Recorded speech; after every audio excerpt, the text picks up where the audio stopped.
Hoy, cuando se habla más de muerte que de vida, cuando empezamos a vislumbrar todo lo negativo que tuvo el siglo XX, tan cargado de guerras y de muerte, cuando se cree más en un incierto futuro para los pueblos que en un amanecer esperanzado, podemos afirmar rotundamente que nos queda la memoria, que no es poco.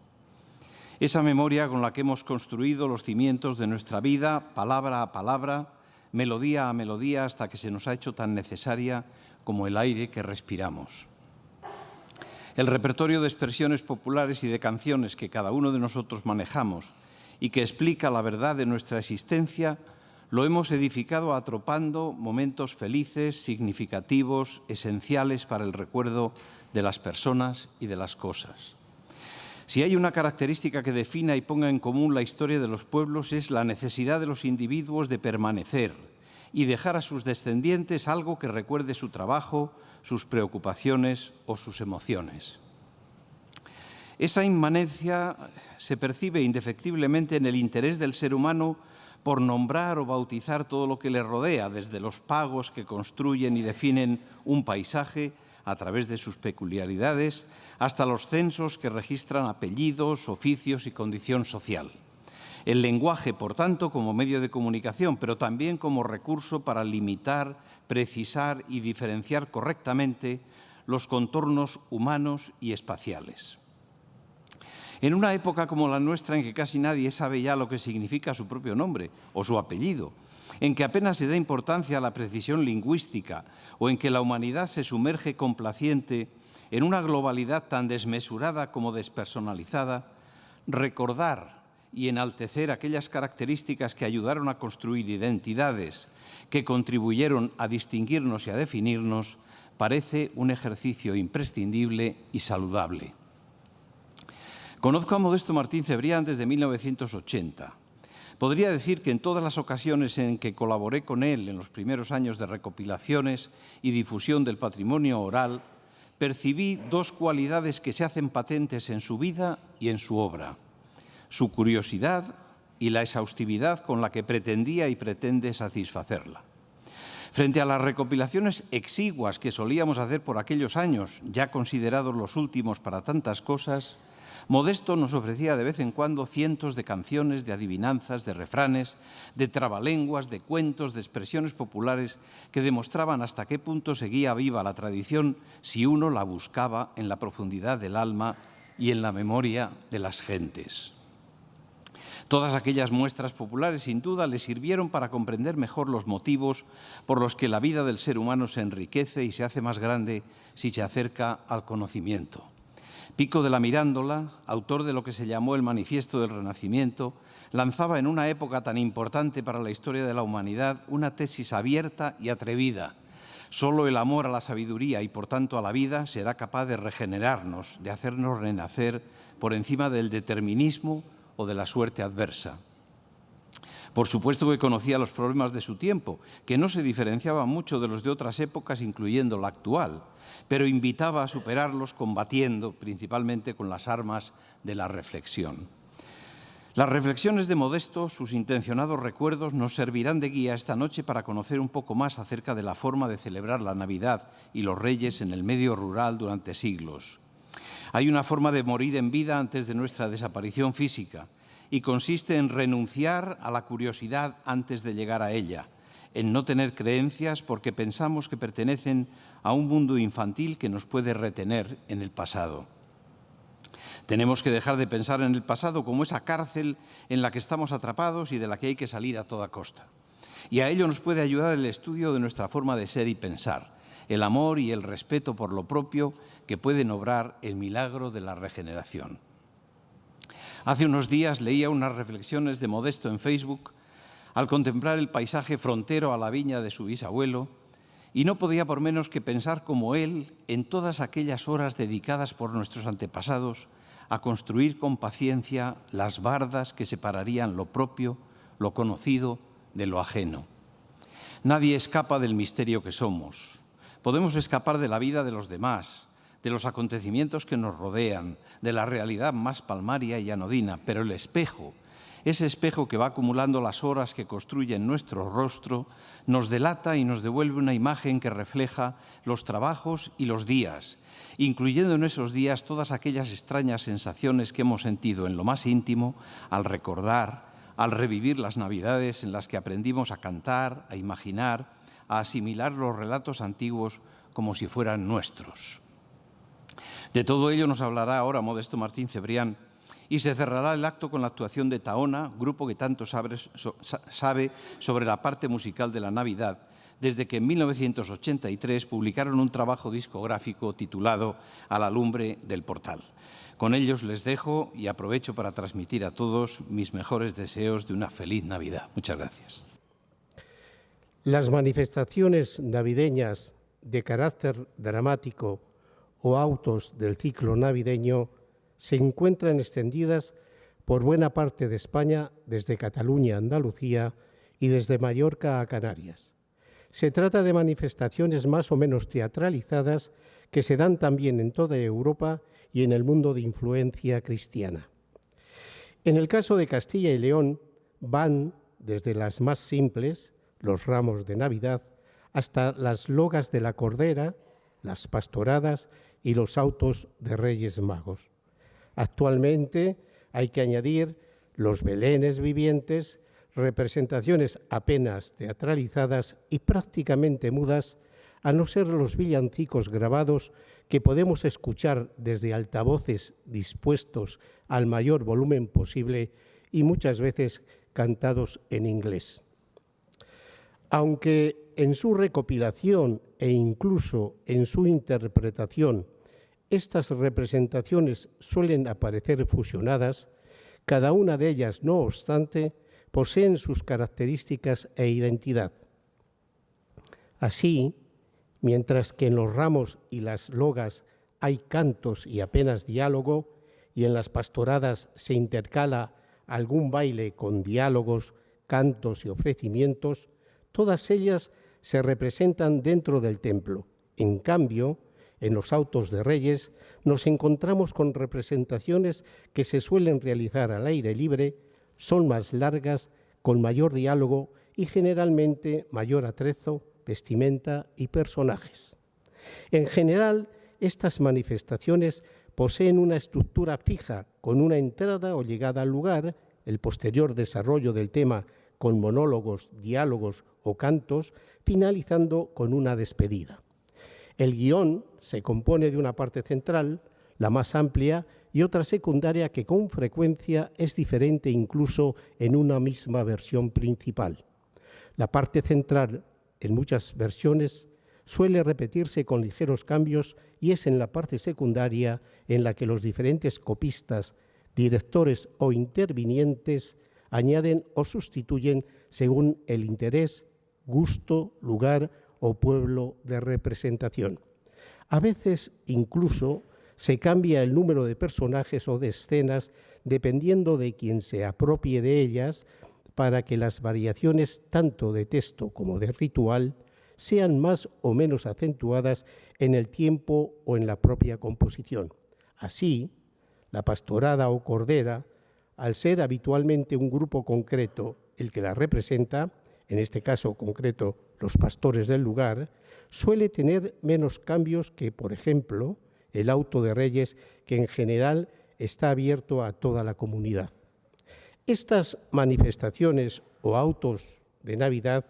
fruto de elementos que durante siglos se han ido reuniendo hasta formar un cuerpo,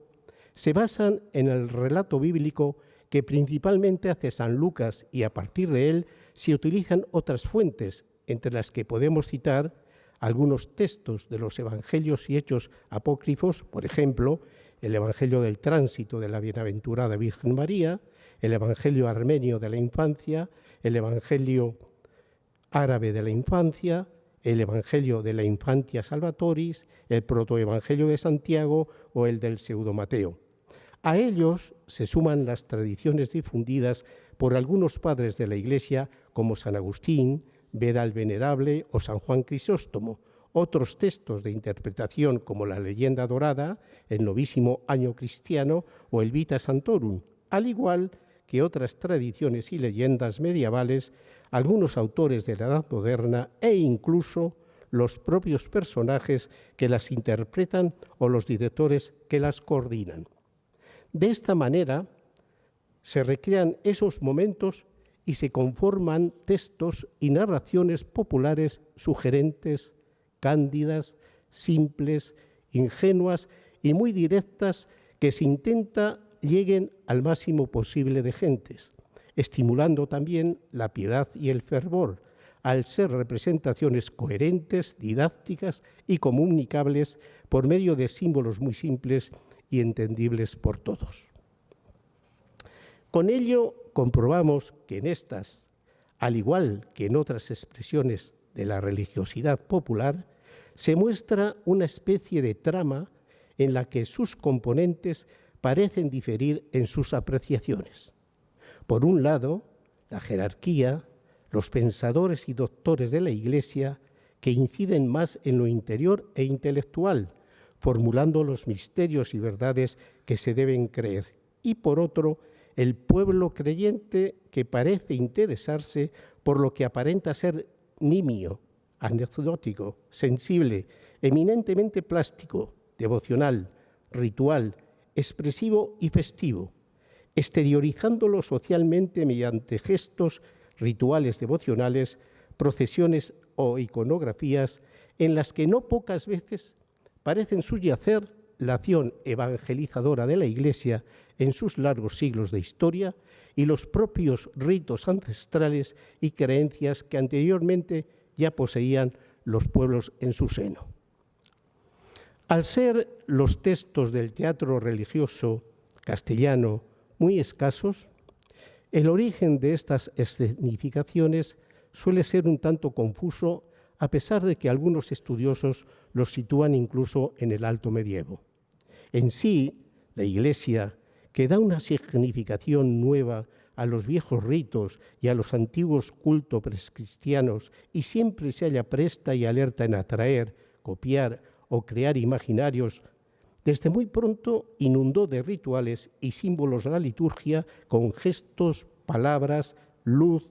música o canto, y la comunidad cristiana comenzó a escenificar algunas partes de la misma queriendo remembrar los grandes momentos de la historia de la salvación, principalmente del nacimiento, muerte y resurrección de Jesucristo Redentor. Aún más, teniendo en cuenta que un hecho histórico tan importante para los cristianos como es el de la venida del Mesías, el Hijo de Dios al mundo, apenas era recogido en las Sagradas Escrituras. Originariamente, auto alude a una representación religiosa breve y de carácter grave de un solo acto. Es decir, a representaciones que se realizan en la iglesia o recintos sagrados y que en la Edad Media están unidas a celebraciones rituales, generalmente de Navidad, Pasión y Resurrección, que rememoran episodios evangélicos y a las que más tarde se unen las del Corpus Christi, fiestas de santos y otras ocasiones como son la llegada de las reliquias de algún santo, las misas nuevas o las bodas, cuya representación inicialmente proclaman un dogma o un hecho maravilloso unido a algún principio teológico. Los textos de estos autos, que tal vez podríamos pensar que estuvieran recogidos en sus lugares de representación, son difíciles, por no decir imposible, de encontrar en los archivos de las catedrales o en los templos de las ciudades y aún más hallarlos en las iglesias rurales. Bien porque aún falte una labor de búsqueda o investigación más exhaustiva sobre ellos, bien porque no es hasta después del Concilio de Trento cuando existe más orden y concierto en los apuntes y libros parroquiales, o tal vez porque fueron los propios cabildos quienes destruyeron este tipo de manuscritos, bien porque este tipo de textos, al transmitirse de forma oral, creándose o modificándose versiones de un año para otro, no se consideraron obras merecedoras de ser escritas, dado su carácter ordinario, con motivaciones y referentes locales, o en fin, tal vez porque incluso tengamos que tener en cuenta que a partir del siglo XVI o antes se desarrollan en las iglesias los villancicos que solían tener también pequeñas escenas. Lo cierto es que son escasos los recogidos en catedrales o iglesias y bastantes los reunidos de los propios participantes o directores de las representaciones que los escribieron o los transmitieron oralmente. De estos últimos textos no podemos decir que sean versiones que pertenezcan a fechas lejanas o se hayan generado en el medievo,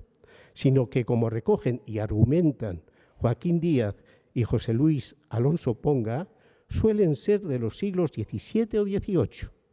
Otras versiones más recientes han sido escritas a mano en cuadernillos u hojas sueltas que se copiaban y circulaban de unos lugares a otros y, en general, aunque su origen pueda ser más o menos antiguo, como hemos dicho, algunos investigadores las sitúan directamente en el medievo, lo que se observa en ellas es que a través del tiempo se han ido modernizando y se han suprimido o añadido textos.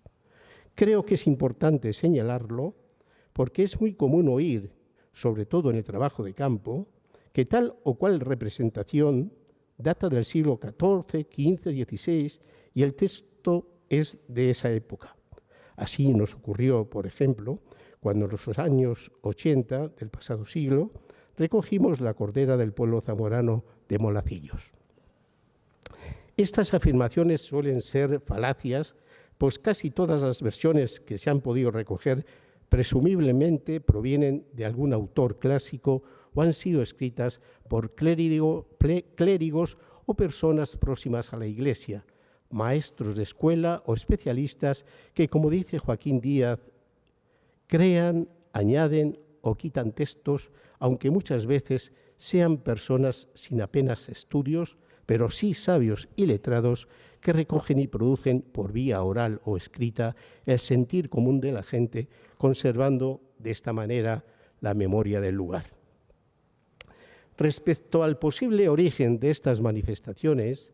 debemos fijarnos en los tropos o pequeñas frases musicales que ya en la Alta Edad Media se interpolaban en el texto litúrgico y que comenzaron a dialogarse y ampliarse, al igual que los propios textos litúrgicos sobre el nacimiento o la pasión de Cristo, que con afán didáctico leían de forma dialogada varios clérigos y fueron creando acciones o movimientos que se realizaban al cantarlos o leerlos. Con el tiempo, a estas iniciales acciones se van añadiendo otros movimientos, actos, escenas y diálogos que conllevan la necesidad de aumentar los participantes. Intervinientes que, a falta tal vez de clérigos, no van a ser otros sino los propios feligreses, laicos, legos, cuyos movimientos y acciones suelen ser más groseras y además suelen desconocer el latín. Este desconocimiento del latín y estas maneras, o tal vez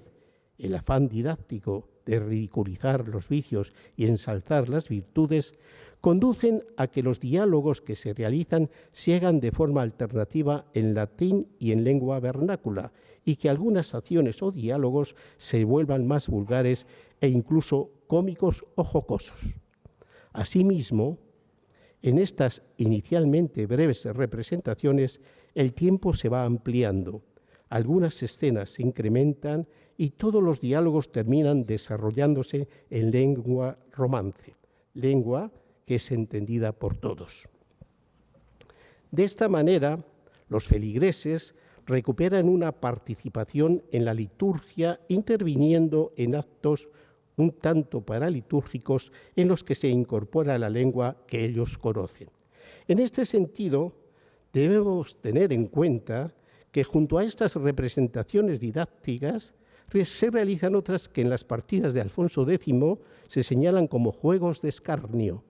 en las que se unía lo sentimental con otras manifestaciones de tendencias carnavalescas que satirizaban la realidad mediante sermones grotescos, diálogos bufos, frases de doble sentido, canciones lascivas y gestos groseros, generalmente de contenido sexual o escatológico, por lo que eran susceptibles de prohibición. Y es que estas escenificaciones, tantos tanto las de carácter didáctico como las que se designan de escarnio, se realizan en un lugar concreto, la iglesia,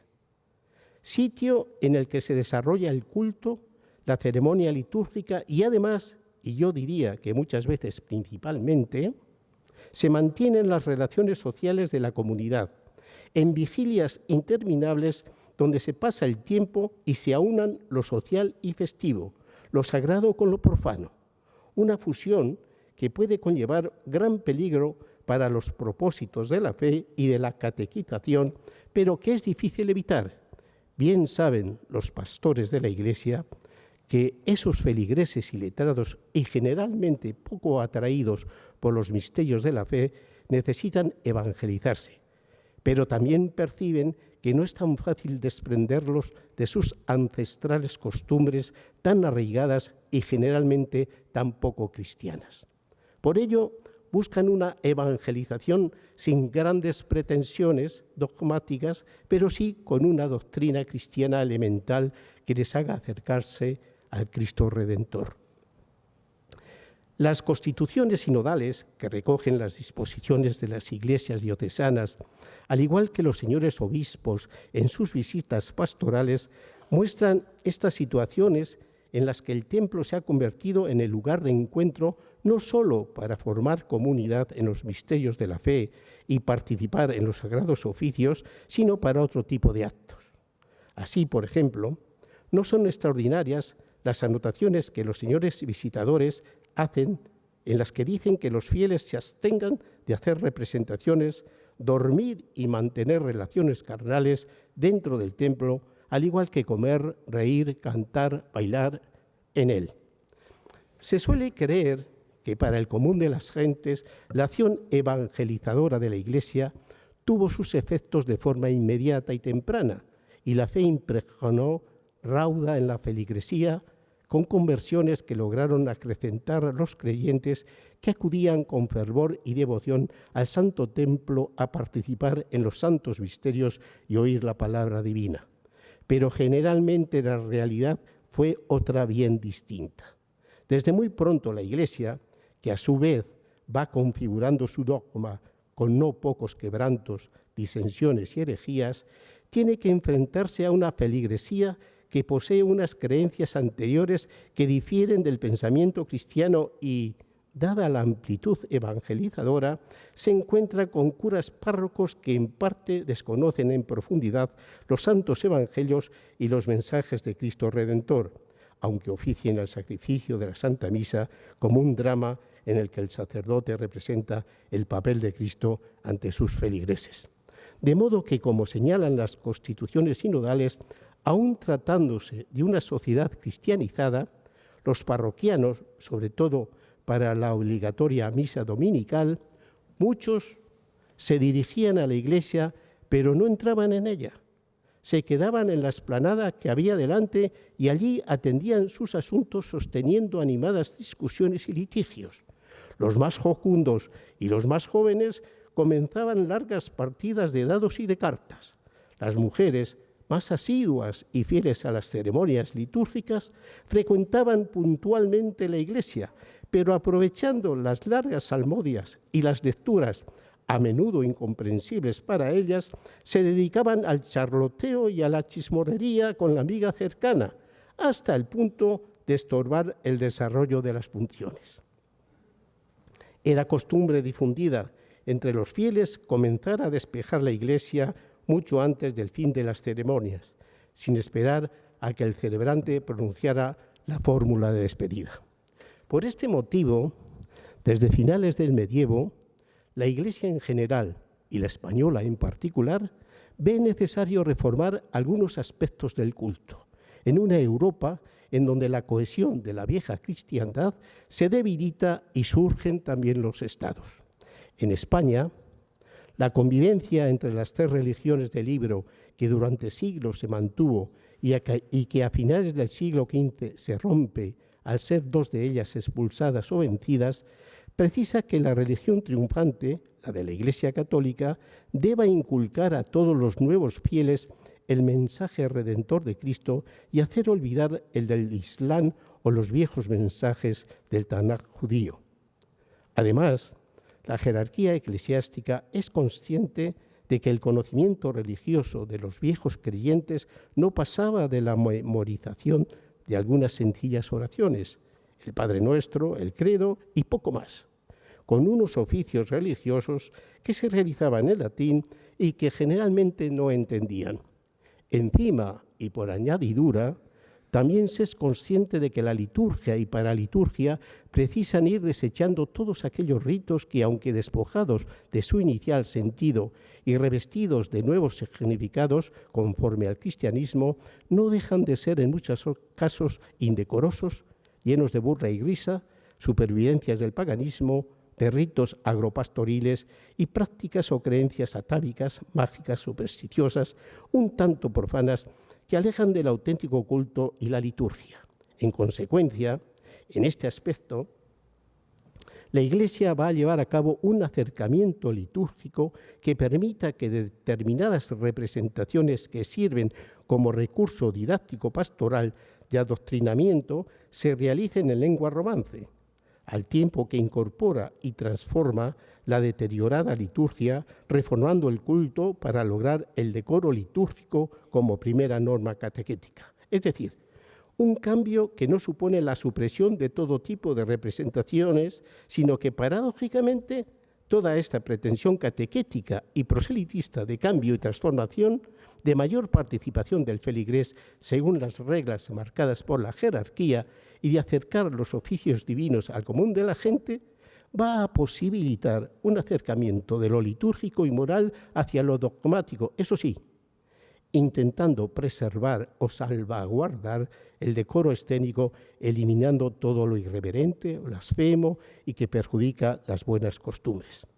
De aquí que la Iglesia, en vez de utilizar la prohibición de los disfraces, cánticos y bailes profanos en los recintos sagrados y algunos actos o representaciones indecorosas y que poco tienen que ver con los misterios de la fe, al igual que anteriormente los prohibieron el Concilio de Toledo o las partidas de Alfonso X o los sínodos, aunque a veces tengamos que verlo como un simple tópico de derecho canónico, ahora utilice el control de las representaciones sometiendo el texto a la aprobación de la autoridad eclesiástica competente para censurarlo o depurarlo de ciertos excesos. Control y vigilancia que al parecer no resulta ser suficientes. Este acercamiento reformista de inicios de la modernidad pronto se quiebra por los excesos y aberraciones que, según la jerarquía eclesiástica, se producen a pesar de esa búsqueda de solución intermedia, de reglamentación de estas manifestaciones para que sean devotas y se ajusten al decoro que cualquier acto litúrgico o realizado en el templo debe tener. Por ello, como algunas constituciones sinodales indican, a mediados del siglo XVII, las manifestaciones que podemos designar como teatrales dejan de interesar a la Iglesia como recurso didáctico pastoral y la jerarquía eclesiástica trata de alejarlas de los templos e incluso erradicarlas como espectáculo en plazas, corrales de comedias y, por supuesto, dentro de las iglesias. Vemos, pues, cómo esta reforma tridentina, que se va materializando según transcurre el tiempo, se dirige hacia la liturgia, la moral o el dogma. Recordemos que la Iglesia, en algunos estados, ha dejado de ser una y el protestantismo acecha, encaminándose también a la organización de la propia Iglesia, a su forma de ser y estar, abarcando tanto al episcopado como al clero, las órdenes religiosas y el pueblo feligrés, con una férrea catequesis y una sólida enseñanza colegial, tratando de seguir uniendo el poder divino y el temporal, intentando ser toda la sociedad, presentándose como la única y auténtica alternativa civilizadora e interfiriendo tanto en el ámbito privado como en el público para ordenarlos según sus propios criterios, conformando así la existencia de un ambiente sacralizador que impregnaba e intentaba controlar toda la vida personal e incluso la social en todas sus facetas. Por ello, la creación y los actos de las cofradías o el procesionar por las calles se convierten en un gran espectáculo, ostentando triunfante el cuerpo de Cristo o creando una imaginería bañada en sangre y sufrimiento que transita y procesiona mostrando el padecer del Cristo crucificado, al tiempo que genera una conciencia de miedo a un Dios que castiga, de temor a una muerte que a todos nos llega en este mundo, en este valle de lágrimas en el que el tiempo es tan fugitivo. Todo lo que no fomente la piedad popular debe ser eliminado o censurado, ya sea realizado dentro del recinto eclesiástico, ya sea en la vida civil, de manera que, al igual que paulatinamente fue haciendo el Estado, la Iglesia intenta controlar, intenta censurar, intenta prohibir, multando a clérigos como diligentes e incluso, en casos necesarios, excomulgando o castigando severamente a quien fuera preciso.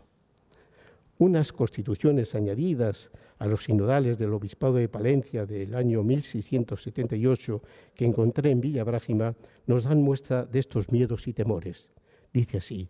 Dios nuestro Señor, indignado de esta irreverencia y olvido de su culto y de los santos, nos envía continuamente castigos de enfermedades, muertes repentinas y violentas, y se malogra la mayor parte de los años las cosechas, aun cuando se esperaban abundantes, ya con la calamidad de la langosta que ha talado los campos, ya con falta de lluvias convenientes y otros notorios trabajos. Este control férreo que intenta la Iglesia, que trata de crear e implantar, choca con una sociedad que, aunque de manera lenta, camina por otros derroteros. Un tránsito que crea una sociedad más dinámica en la que la fe o el mito ya no lo es todo.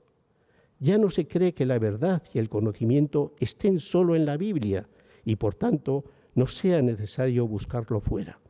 sino que los avances de la ciencia y la técnica, el comercio, la industria, el transporte y los descubrimientos de un nuevo mundo o el imparable advenimiento de la burguesía, que en este proceso civilizatorio europeo, mediante nuevos rituales sociales y prácticas de sociabilidad y teniendo como foco la de irradiación transformadora de la ciudad,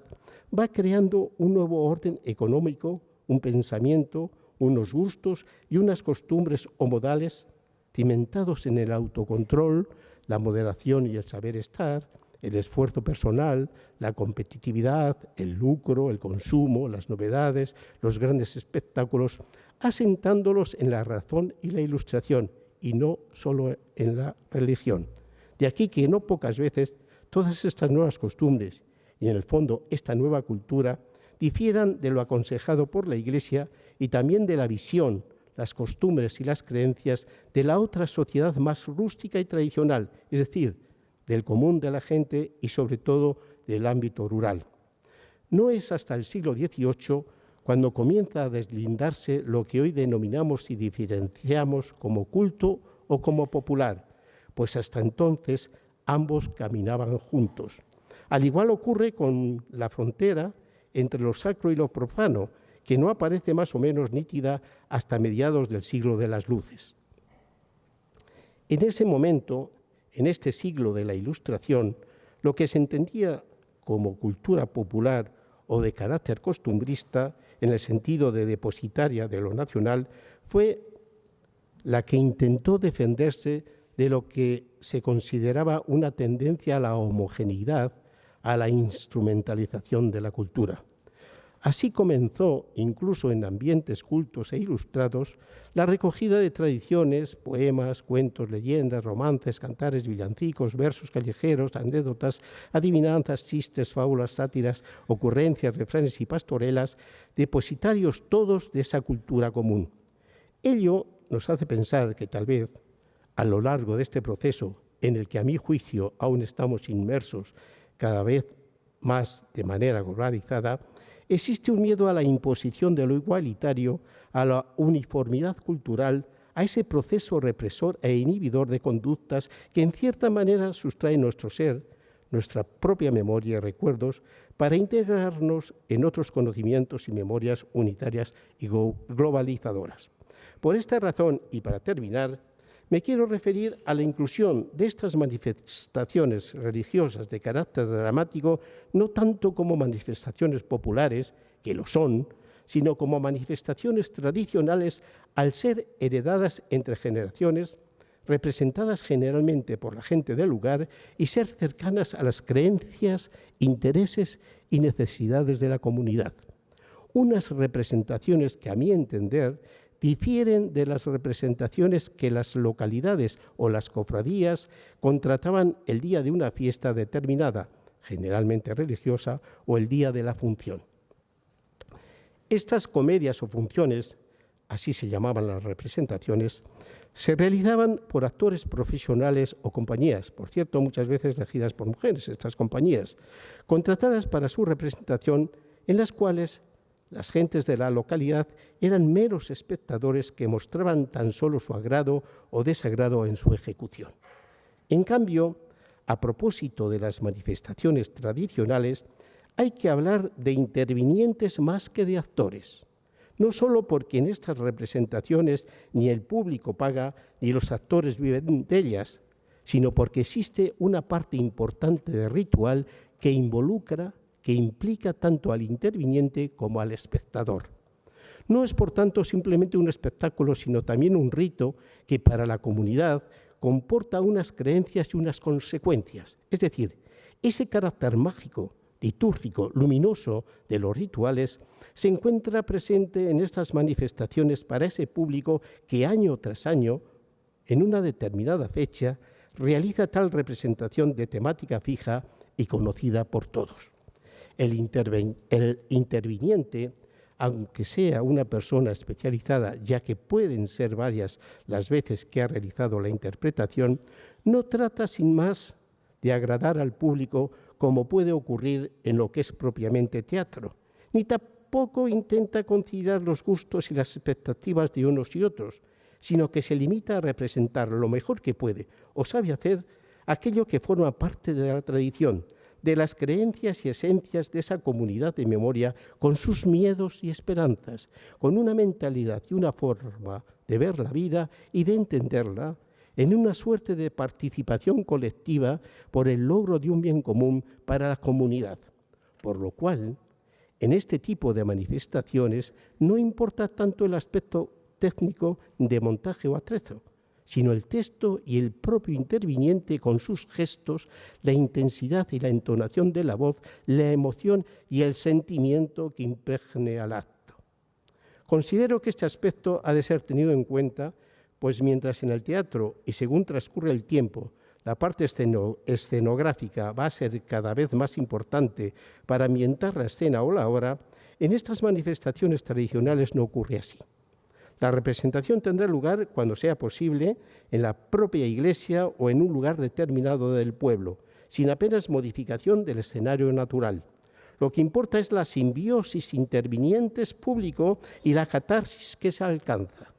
Estas manifestaciones dramáticas presentan, pues, todo lo que de inclasificable e inconmensurable tiene la condición de lo sagrado, en lo que lo sobrenatural ocupa un espacio importante. En la actualidad, algunas de estas representaciones todavía sobreviven y anualmente se ponen en escena, pero las más hace tiempo que dejaron de representarse por la falta de intervinientes en estas poblaciones que se encuentran vacías, en esos pueblos de casas deshabitadas en los que el ánima de los ausentes aún parece estar presente. Es cierto que en los últimos años parece existir una revitalización de estas interpretaciones. A veces es la gente del propio lugar la que, recopilando las viejas hojas sueltas o cuadernillos, comienza a interpretarlas, aunque sea únicamente como simple espectáculo, sin apenas sentimiento ritual. Otras es la propia ciudad la que, a través de compañías de teatro o grupos folclóricos, acude a recuperarlas y representarlas como pura distracción. No faltan tampoco las adaptaciones que se hacen como mera recreación dentro de las actividades de centros de mayores, asociaciones culturales o centros escolares. Todo ello, aun considerando lo correcto, bien intencionado y bueno, creo, no obstante, que conduce a un mero recordatorio tradicional. Intentar revitalizar algo que ha desaparecido porque ha cambiado el sentido, las motivaciones, los intereses o los referentes, o porque las circunstancias o creencias originales se han perdido, nos lleva, a mi parecer, a una interpretación un tanto confusa de la tradición. Considero que la tradición es dinámica, es viva y cambiante. Por ello sus actores, y no otros, a veces parece dejan morir aquello que no les sirve para generar nuevas manifestaciones que den respuesta a nuevas necesidades. Nuevas manifestaciones, nuevos ritos, en los que suelen estar también presentes esas viejas manifestaciones, ensamblando así las creencias viejas y nuevas y la memoria colectiva de la comunidad. Una memoria colectiva que, si desaparece, se lleva consigo la identidad, las creencias, los ritos y las costumbres. Muchas gracias.